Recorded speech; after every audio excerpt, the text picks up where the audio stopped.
Take a deep breath in.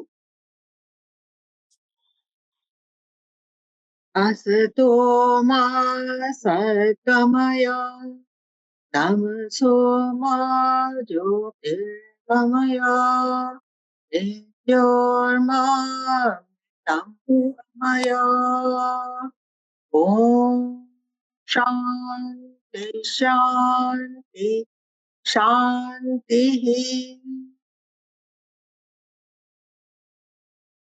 आज हम लोगों का 29th सेशन है। हम पहले योग वशिष्ठ करेंगे और उसमें हम ईश्वरोपाख्यान, ईश्वर की कहानी, परमात्मा ईश्वर शिव, शिव और पार्वती की कहानी इसमें हमको सुनने को मिलेगी। ठीक है, लेकिन पहले मैं एक थोड़ा सा इंट्रोडक्टरी नोट आपके लिए आज लेकर के आई हूँ, जिसमें एक नई चीज आपको सुनने को मिलेगी। और वो इसलिए लाई हूँ क्योंकि योग वशिष्ठ में इन व्यू पॉइंट्स का जिक्र है, इन्हीं व्यू पॉइंट्स को एक्सपैंड किया है। वो व्यू पॉइंट क्या है? सृष्टि दृष्टिवाद। सृष्टि पहले थी, हम लोग इस सृष्टि में आए और हमको ये देखने को मिला।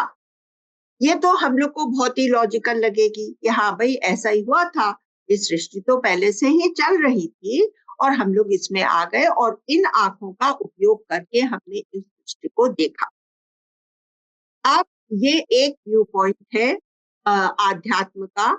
और दूसरा पॉइंट है दृष्टि सृष्टिवाद, कि जो हमने देखा वो जब से देखा तब से ही वो सृष्ट हुआ, तब से ही वो क्रिएट हुआ।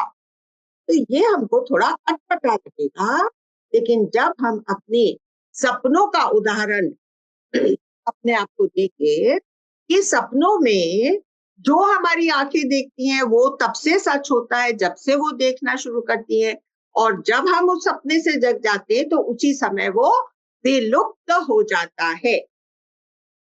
तो ये हमारी सपने की अवस्था का व्यू पॉइंट है। क्या पहला व्यू पॉइंट क्या था? कौन बताएगा? पहला व्यू पॉइंट कौन बताएगा? That since when we get born, we get to see the world with our eyes. सृष्टि, उसका टेक्निकल शब्द बोलिए। सृष्टि दृष्टिवाद। सृष्टि पहले थी, फिर हमने उसको दृश्य जगत को देखा और वो हमको सच लगता है, सृष्टि सच लगती है और दृष्टि जो है वो आती जाती रहती है। ठीक है, और कोई को कुछ बोलना है? सेकेंड पॉइंट क्या था? कोई और बोलेगा? दृष्टि सृष्टिवाद, उसमें क्या बताया? रेखा जी बताइए। जब से हमने देखा तभी वह उदय हुआ, मतलब तब से तभी सृष्टि उदय हुई, उसी समय सृष्टि उदय हुई। तो ये तो आप कहेंगे भाई ये तो सही नहीं लग रहा है, लेकिन सपने के दृष्टिकोण से ये बात सच है। ठीक है, अब जो अद्वैत वेदांत का सबसे चौंकाने वाला व्यू पॉइंट है वो है अजातवाद। अजातवाद, अजात, जात मतलब जा, पैदा होना, उसका जन्म हुआ ही नहीं है। अजातवाद कहता है कि ये इस सृष्टि का जन्म ही नहीं हुआ है। तो हम लोगों ने योग वशिष्ठ में बहुत सी इस तरह की वो बातें सुनी है कि नहीं? ऐसे ऐसे कि भाई वो लोग दो बच्चे थे, वो उधर गए, तो ऐसे गांव में गए जहां जो कि कभी जिसका कोई नाम ही नहीं था, जिसका नक्शे पे कोई निशानी नहीं है, लेकिन वो वहां जाकर के उन्होंने पिकनिक मनाई। हाँ, वो दो बच्चे किसके थे? 5 माताओं के बच्चे थे, जो बैरन विमेन थी उनके बच्चे हुए। तो ये वो बताता है कि ये हुआ ही नहीं, ये जगत हुआ ही नहीं। तो हम लोग कहते हैं भैया इससे इसके साथ कौन सिर खपाए, ये वाले दृष्टांत तो हमको पसंद ही नहीं है। लेकिन अभी मैं आपको एक छोटी सी कहानी बताती, जिसको सुनने के बाद आप थोड़ा कुछ समझ पाएंगे कि ये दृष्टिकोण क्या है, what is this viewpoint, अजातवाद का व्यू पॉइंट क्या है। जो अद्वैत सिद्धांत ये कहता है कि इस सृष्टि का जन्म ही नहीं हुआ है, तो this is a mere appearance, like the dream that we see, in which everything is created by our mind and it is वो विलुप्त हो जाती है, it disappears as soon as we wake up from the sleep। तो एक बच्चा था, वो एक गांव में रहता था और वो आदिवासी लोग थे, तो वो लोग शहर वगैरह जाते नहीं थे और उनको सिविलाइजेशन का कुछ भी मालूम नहीं था। तो जब वो थोड़ा बड़ा हुआ तो उसके पिता ने कहा कि चलो मैं तुम्हें ले जाता हूँ, थोड़ा गांव गांव के बड़े लोगों के घरों में ले जाता हूँ और तुमको इस जीवन से वाकिफ कराता हूँ। तो वो गए, तो अभी और कहीं शहर में नहीं गए, उसी गांव में जो सरपंच का घर था उसके घर। तो सरपंच के घर में तो पिता कहता है कि देखो देखो बेटा, ये टेबल है और ये चेयर है, ये कुर्सी है, ये मेज है। तो बच्चा कहता है कि but father, I can only see wood, I don't see any table and I don't see any chair. तो पिता कहता है कि वुड तो है, तुमने ठीक कहा, लेकिन वुड से ये टेबल बन गई और ये चेयर बन गई और इसका नाम पड़ा है टेबल और चेयर, और हम इसको इस उपयोग में लाते हैं, we utilize it for certain purposes। ठीक है, तो वो बेटा कहता है भाई इसकी जरूरत क्या है, क्यों ना हम इसको केवल लकड़ी बोले। तो लकड़ी, तो उसकी नजर में लकड़ी के सिवा और कुछ नहीं है। इसी तरह जो हमारे ब्रह्म ज्ञानी गुरु हैं, उनकी नजर में लकड़ी के सिवा, तत्व के सिवा और कुछ नहीं है। ठीक है, तो अभी हमारे क्लास में शालिनी और रिद्धि, इन लोगों ने अभी अभी ज्वाइन किया है, तो इनके लिए शशि जी आप इनको बताइए कि अभी तक हम लोगों ने क्या इंट्रोडक्शन में बात करी है।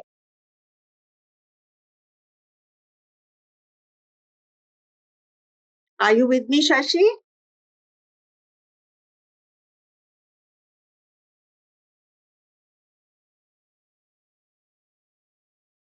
हाँ, हम लोगों ने अलग अलग व्यू पॉइंट्स की बात करी है, शालिनी और रिद्धि। अनम्यूट है। हाँ हाँ, सबसे पहले हमने ये देखा कि सृष्टि है या नहीं है, हमें दृष्टि मिली तो तब हमने देखा कि सृष्टि है। जी ठीक है, सही।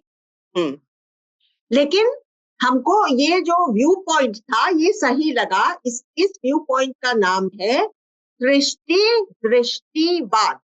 मतलब there was a srishti and then we came into it and we started viewing the सृष्टि। ठीक है, इसका नाम है सृष्टि दृष्टिवाद। अब एक और व्यू पॉइंट है जिसके बारे में भी योग वशिष्ठ में काफी जिक्र होता है, और वो है दृष्टि सृष्टिवाद। अब वो बताइए शशि जी। जब से हमने देखा तब से सृष्टि हुई। हाँ, मतलब जैसे सपने में हम सब कुछ अपनी दृष्टि से बना लेते हैं, अपने मन से बना लेते हैं, और जैसे ही हम जग जाते हैं वैसे ही वो सारी सृष्टि लोप हो जाती है, इट डिसअपियर्स। तो दृष्टि के ऊपर सृष्टि निर्भर है, दृष्टि नहीं हो तो सृष्टि नहीं है, जैसा कि शशि जी ने अभी आपको बताया। तो ये हुआ दूसरा। Please write down because these are very nice technical points which when you remember them you will really enjoy it. First was Srishti Drishtivad, second is Drishti Srishtivad, and the third one relates to our deep sleep state, and it is called अजातवाद. जैसे कि आपकी deep sleep state में कोई सृष्टि है, न दृष्टि है, न आप है, न जगत है, कुछ भी नहीं है. आप अपने कारण शरीर में होल्ड अप हो जाते हैं. ठीक है? This is the Turiya state. It is the Turiya state. It is the Turiya state. It is that state which is the karan not of this janam maran. ये जन्म मरण क्या है? ये तो छोटी सी चीज है. It is the karan. It is the existential karan of the cosmos, and also it is the material karan, existential and material cause of the entirety of this cosmos. It is the existential and material karan. So ये point, it occurred to me as an insight this week, because up to now, whenever we discussed the causal body, I always thought that my causal body is the cause of this sharir, this jivan. But it suddenly occurred to me that it is the karan of everything, the infinitude. It is the basis of everything. It is the existential cause and the material cause of the entire cosmos. And in front of that, this body, this life is nothing more than the grain of a sand on the sea beach. Is that clear to you? Have you reduced your own existence to a grain of sand? And then, do you not wonder that in this grain of sand, one little negative thought is enough to destroy the peace of my mind? What is all this? Why do I give importance to such triviality? Okay? So now we will go into our main text. Amla ji, ji, causal body is our manomay kosh, vijnanmay kosh and bliss body. That is the causal body, na? yes, but it is the causal of the Chidakash, not of this Ghatakash. This is the difference. ये खाली इसका causal नहीं है. ये पूरे चिदाकाश सर्वस्व जो collective mind of the entire nature, all the species, उसका collective mind का कारण शरीर है, and it is not only the existential cause, it is also the material cause. All the gross matter, the physicality of the universe has been created out of that non-existential thing which does not exist. अब समझ आया. Understand? So this blew me up. This blew me up, and then I came upon this Srishtivad, Srishti, Drishtivad, Drishti, Srishtivad, and Adatvad, and related it to the stories or the upakhyans which we have been doing in Yoga Shishti. Okay? जी.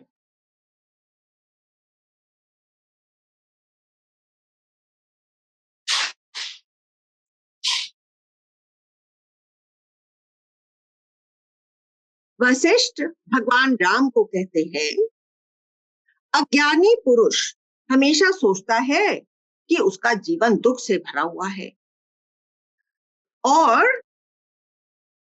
उसके गाल के आंसू, उसके गाल आंसुओं से हमेशा भीगे ही रहते हैं. वह सोचता है देह तो मरने ही वाला है और इस तरह मैं भी मर ही जाऊंगा। इस जीवन का अंत मृत्यु है। वह यह नहीं जानता है कि आत्मा अजर अमर है और कभी कोई बदलाव उसमें नहीं आता है। Oh Ram, a man sitting on a merry go round, वो क्या सोचता है कि संसार उल्टा घूम रहा है। असल में शरीर घूम रहा होता है, पर वह सोचता है कि संसार घूम रहा है। इसी तरह की गलती वह करता है जब वह सोचता है कि शरीर, हमारा ये शरीर करता धरता है, जबकि असलियत यह है कि न यह जड़ शरीर कुछ कर सकता है, न परम तत्व को, इसका जो इसका सोर्स है, उसको कुछ करने न करने में रुचि है। फिर कौन जिम्मेदार है जो इतना सब नाटक इस वर्ल्ड में होता रहता है, जिसकी वजह से ये वर्ल्ड इतना डायनामिक वर्ल्ड है? तो इसका जिम्मेदार कौन है? तो Rekha ji, I will draw your attention कि जो दृष्टा, जब दृष्टा मन से जुड़ जाता है, तब वो बहुत कुछ कर्तव्य करता कराता है। हम इस इंडिविजुअल पर्सन का मुखौटा उतारकर असलियत जान जाए तो एक्टिव रहते हुए भी नॉन डूअर रह सकते हैं। उस समय यूनिवर्सल कॉन्शियसनेस से ऑपरेट करेंगे। सर्व के कल्याण या विन विन एटीट्यूड के साथ हम अपना जीवन जिएंगे। फिर वशिष्ठ जी कहते हैं, एक बार कुछ दिनों के लिए मैं कैलाश पर्वत पे रहा था और वहां तप और अध्ययन में समय मैंने बिताया था। एक दिन श्रावण के महीने में, आप लोग कुछ कुछ नोट्स बनाते हैं कि नहीं? श्रावण के महीने में अष्टमी की आधी रात को मैं समाधि से जागा और तब मैंने देखा प्रकृति की मनमोहक छटा और उसको देखकर मैं अभिभूत हो गया। I was wonderstruck. चारों दिशाएं मौन और शांत थी। महान अंधेरा सब तरफ छाया हुआ था और हवा मंद मंद चल रही थी। उसी समय चांद उदय हो गया और अपनी शीतल किरणों से जड़ी बूटियों को पुष्ट करने वाली किरणें बरसाने लगा।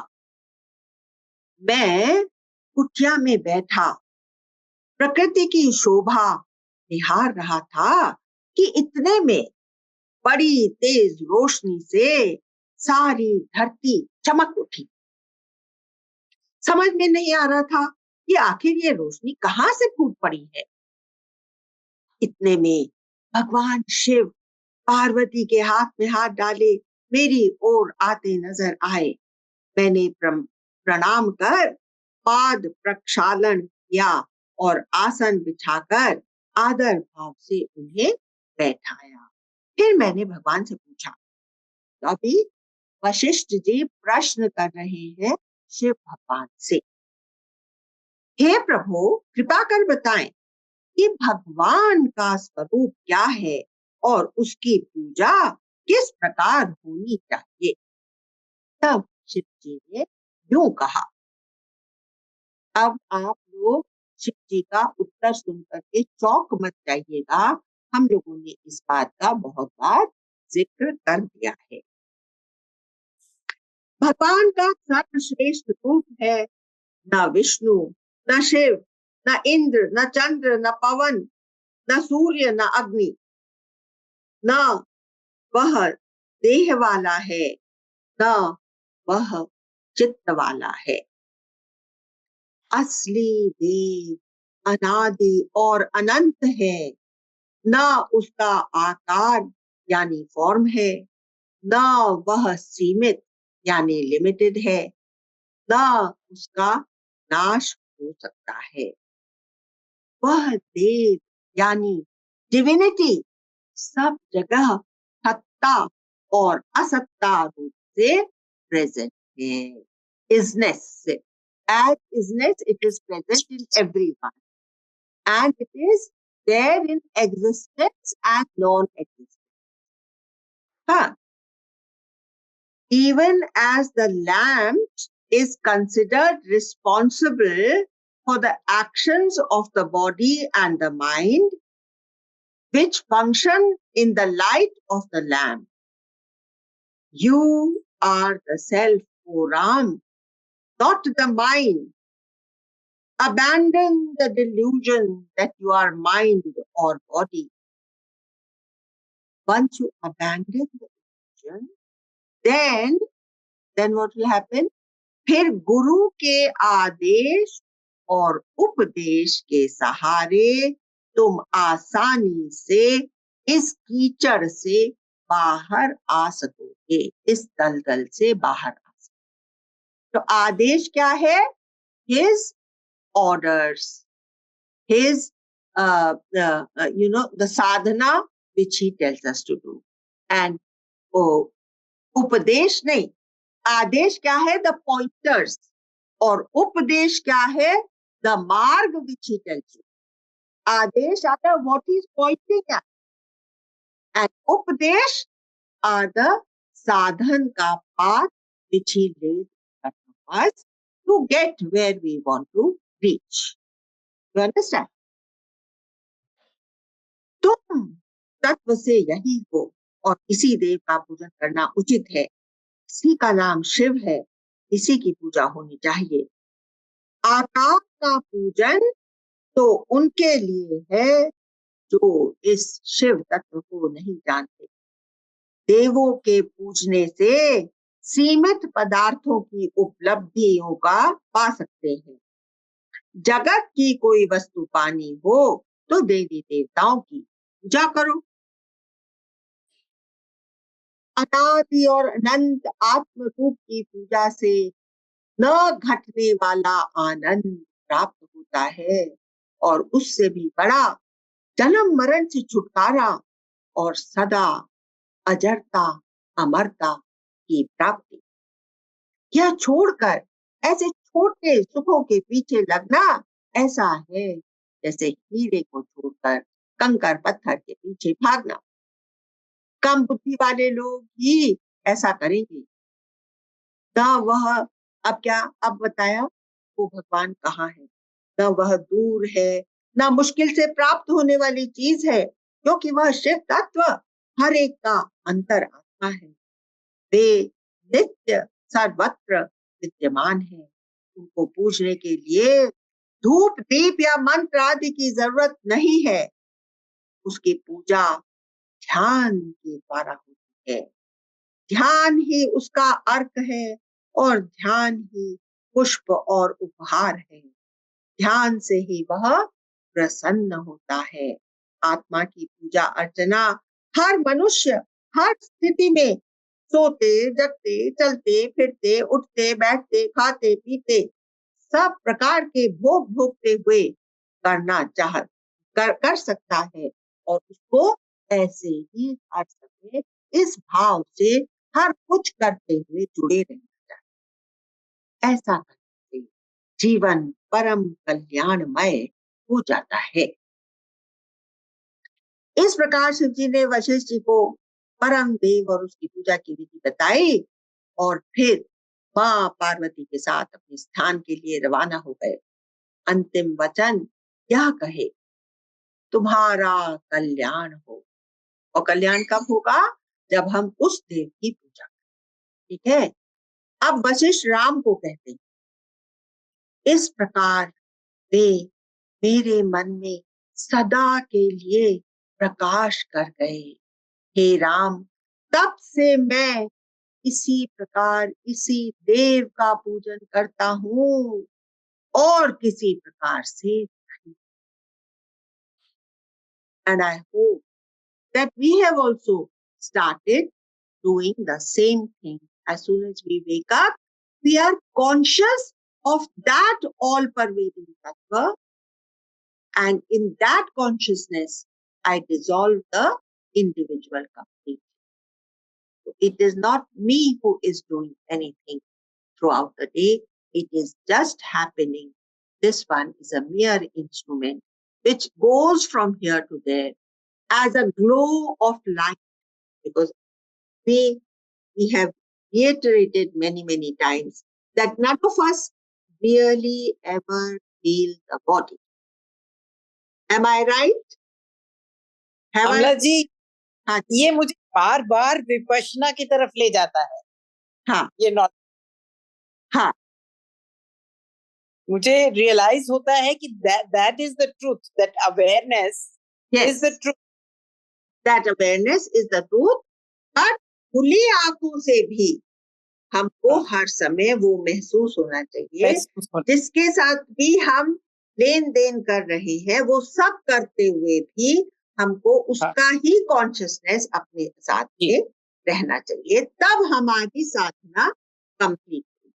हमारे यहाँ ये नहीं बोला है कि आप 7-7, 8-8 घंटे ध्यान में बैठे या आप दिन में 3 बार 1-1 घंटा भी ध्यान करें, ऐसा कुछ नहीं बोला है.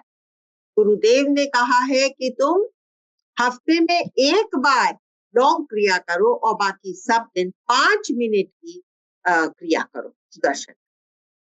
और दिन में 2 बार भी कर सकते हैं. 5-5 मिनट हम अपने आप को उसके अंदर मैरिनेट कर दें और फिर वो भाव हमारे साथ में काफी 90 टाइम तक रहे.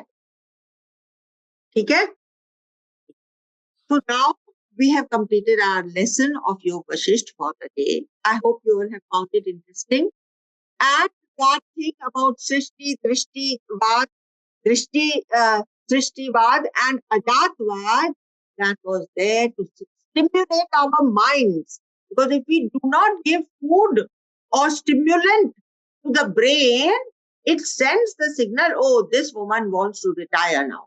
So don't send that signal, because of which Alzheimer's, dementia, or Parkinson's can overtake you. Okay? Keep learning new things. Keep making notes. Keep going over the notes. Have this inclination to ever be like an open window, always receiving new breezes and bringing them into your life. Okay?